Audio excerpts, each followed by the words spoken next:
50 বছর বয়সী মির্জা একজন অবিবাহিত প্রাইভেট ডিটেকটিভ। 7 বোনকে নিয়ে তার পরিবার।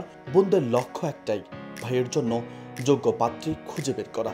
যদিও সংসার জীবনে মির্জার আগ্রহ সামান্যই, স্বভাবে আনাড়ি, খেয়ালে হেয়ালি হলেও মির্জা অত্যন্ত বুদ্ধিমান এবং কৌশলী একজন ব্যক্তি। গোয়েন্দাগিরিতে তার পর্যবেক্ষণ ক্ষমতায় ঈর্ষা করার মতো।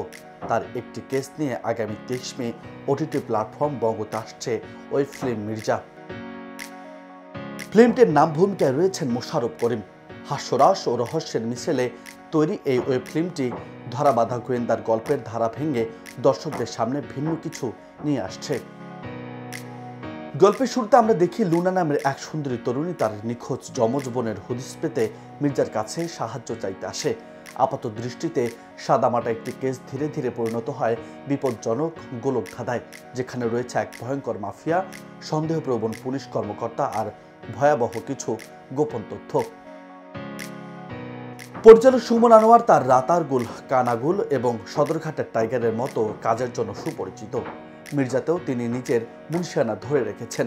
ফিল্মটিতে রহস্য, হিউমার এবং বাস্তব জীবনের এক অদ্ভুত রসায়ন তৈরি করেছে, যা গোয়েন্দা ঘরানার এক নতুন দিগন্ত উন্মোচন করবে বলে আশাবাদী সংশ্লিষ্টরা। পরিচালক বলেন, মির্জা একটি জটিল গল্পের গোয়েন্দা আখ্যান। আপনি যখন ভাববেন সব বুঝে গেছেন, ঠিক তখনই মির্জা এমন কিছু দেখাবে যা কখনো আপনার চিন্তায় ছিল না।